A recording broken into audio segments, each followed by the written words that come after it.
আমার নবীর আদর্শ সবার আগে আসবে কোথায়? আমার নিজের ভেতরে, আমার কথায়, আমার কাজে, আমার আচরণে, আমার উচ্চারণে, আমার কাপড় চোপড়ে, আমার চেহারায়, আমার উঠায়, আমার বসায়, আমার হাসায়, আমার কাদায়, প্রতিটা জিনিসের মধ্যে নবীর আদর্শ জানার চেষ্টা করবেন তো ইনশাআল্লাহ। যারা প্রতিটা ক্ষেত্রে সূক্ষ্ম সূক্ষ্ম বিষয়ও নবীর আদর্শ আঁকড়ে ধরলে বরকত পাবেন। এই যে মাহফিল শেষে ঘরে যাবেন না, যাবেন না ঘরে, বিসমিল্লাহ বলে ঘরে ঢুকলে আল্লাহ সারা রাত শয়তান থেকে আপনাকে হেফাজত করবে। শয়তান বাইরে আফসোস করবে, হায় রে আজকে ঘরে যেতেও পারলাম না, কিছু খাইতেও পারলাম না, ঘরে থাকতেও পারলাম না। আর বিসমিল্লাহ, বিসমিল্লাহ বলতে কি লাগে, কিন্তু বিসমিল্লাহ ছাড়া ঢুকে গেলে আপনার সঙ্গে শয়তানও গিয়ে ঘরের মধ্যে ঢুকবে। শয়তান ঢুকলে লাভ হবে না ক্ষতি হবে? যখন বাথরুমে যান ছোট্ট একটা দোয়া, ছোট্ট একটা দোয়া যদি না পড়ে যান কি হবে?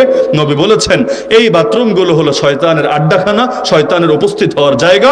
সুতরাং বাথরুমে গেলে শয়তান তোমাদের নিতম্ব নিয়ে খেলা করতে থাকে, তোমাদের ভেতরে বহু ধরনের সমস্যা এবং ওয়াসওয়াসা পয়দা করতে থাকে। সুতরাং বাথরুমে যাওয়ার আগে আল্লাহর কাছে সাহায্য চেয়ে যাইবা, আল্লাহুম্মা ইন্নী আউযু বিকা মিনাল খুবুসি ওয়াল খাবাইথ। একইভাবে স্ত্রীর সাথে মেলামেশা পর্যন্ত সেখানে দোয়া আছে নাকি নাই?